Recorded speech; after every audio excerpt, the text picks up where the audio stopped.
The house was on a quiet street, a corner lot, 3 bedrooms, a garden that needed work when I bought it, and that I had spent 2 years making into something I was proud of. I had bought it at 31 with 10 years of savings and a mortgage I had budgeted carefully for.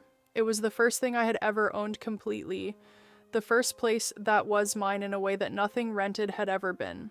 I came home to it on a Thursday afternoon in November after 6 weeks in the hospital, after a surgery that had not gone as planned and a recovery that had taken 3 times as long as expected. I came home in a taxi because I still couldn't drive. I had my hospital bag in my lap. I was thinking about my bed, about sleeping in my own bed for the first time in 6 weeks. The taxi stopped at the corner. There was a family on my front porch, a man, a woman, 2 children. The woman was watering a plant I had never seen before. The man was reading something on his phone. The children were playing with something in the gardens. My garden. I sat in the taxi for a long moment, then I asked the driver to wait. I got out, I walked to the front door, I knocked. The man opened it. He looked at me. I looked at him. I said, "I think there may be some confusion. This is my house." He said very carefully, We purchased this property 6 weeks ago. It was sold to us by the owner." I said, I am the owner." He said, "The woman who sold it to us, her name was..." And he said my mother's name. I stood on my own front porch, and I heard my mother's name come out of a stranger's mouth in connection with the house she had sold while I was unconscious. I said, "Thank you. I'm sorry to bother you." I went back to the taxi. I called my lawyer, stay with me. 8 weeks before I came home to a stranger on my porch, I had been diagnosed with something that required immediate surgery. Not life-threatening, or not, certainly life-threatening, but serious enough that my surgeon wanted to operate within the week. Before the surgery, my lawyer called me about practical matters, paperwork, precautions, the kind of administrative preparation that nobody wants to think about before going under general anesthesia, but that responsible people do. He mentioned power of attorney. He said, "Is there someone you trust who can make decisions on your behalf if something prevents you from making them yourself?" I said, My mother." I said it without hesitation, without a moment of doubt. She was my mother. She had been at every important moment of my life. She had helped me move into the house. She had a key. She knew where everything was. Of course it was my mother. The paperwork was signed. The surgery happened. The surgery did not go as planned. There were complications. I was unconscious for longer than expected. I was in the hospital for 6 weeks. During those 6 weeks, my mother visited me 7 times. She sat beside my bed. She held my hand. She told me everything was going to be fine. She was also, during those same 6 weeks, selling my house. My lawyer told me the details on the phone from the taxi. He had not known. The power of attorney I had given her was general, broad enough to cover the kinds of decisions that might arise during a medical emergency. It was also, as it turned out, broad enough to cover a property sale. She had listed the house in the 3rd week of my hospitalization at below market value, 15% below what comparable properties on my street had sold for in the previous year.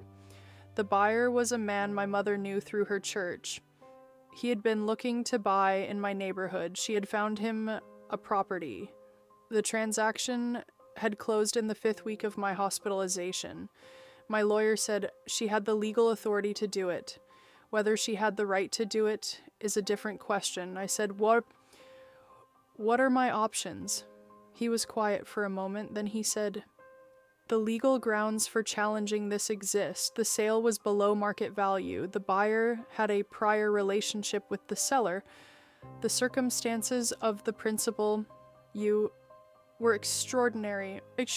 These are arguments. They are not guarantees." I said, "I want to pursue every one of them." He said, "I'll start tomorrow." I did not call her that day.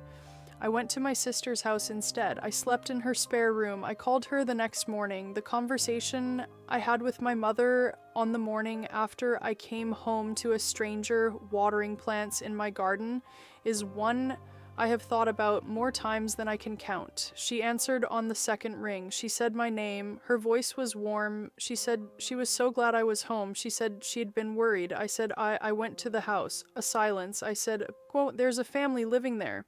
She said, I know. I need to explain. I said, I spoke to my lawyer last night. I understand what happened legally. What I don't understand is the part that isn't legal. The part where you visited me in the hospital 7 times while my house was being sold and you said nothing. She started to explain.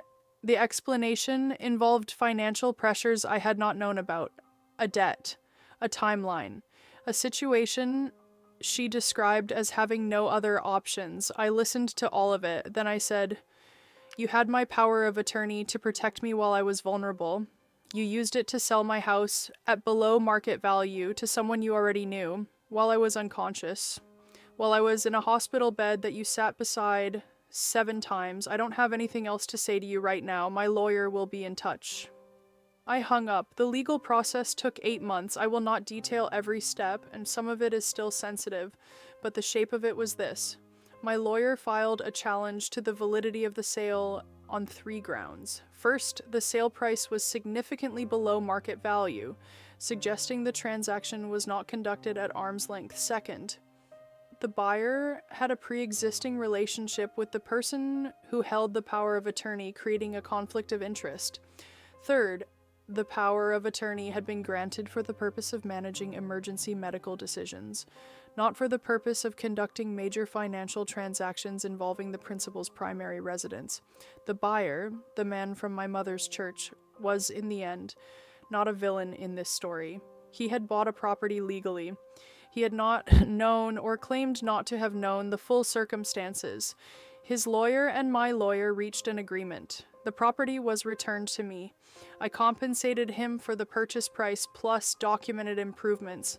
The financial difference between what he paid and what the house was worth was pursued separately against my mother. That process was harder, not legally. Legally, it was straightforward. Harder because she was my mother, and because some part of me, even through everything, was still looking for a version of this where she hadn't fully understood what she was doing. I never found that version. I moved back into my house 11 months after the surgery. The family had kept it well. The garden was different. They had changed some things, but the structure was the same. My walls, my floors, the corner lot on the quiet street that I had bought with 10 years of savings. I stood in the living room on the first evening, and I felt something I had not expected to feel, not triumph, not vindication, grief, for the version of my mother I had believed in when I signed that power of attorney, the woman I had trusted without hesitation, the person I had named in that document because she was my mother, and of course it was her. That woman and the woman who sold my house while I was unconscious are the same person. I have had to learn to hold that. My relationship with my mother is not what it was. I don't know if it will ever be. What I know is that I am in my house, the one I bought, the one I came home to with a stranger on the porch. I am in it, she is not. And for now, that is enough. If you have ever given someone your trust in its most complete form, in a legal document, in a moment of vulnerability, in the specific defenselessness of being about to go under anesthesia, and they used it differently than you intended, I want you to know something. The legal system exists for exactly this. Not perfectly, not quickly, but it exists. Document everything. Get a lawyer immediately. Do not confront before you are prepared. Do not let the relationship, however important, however long, however much you love the person, prevent you from protecting yourself. Love and accountability are not opposites. The most loving thing I could do for my relationship with my mother in the long run was to pursue this legally rather than let it remain something that happened to me without consequence. Consequences are how people understand that what they did was real. My house is mine, that is real. New story every day. Subscribe so you never miss one. Just wait.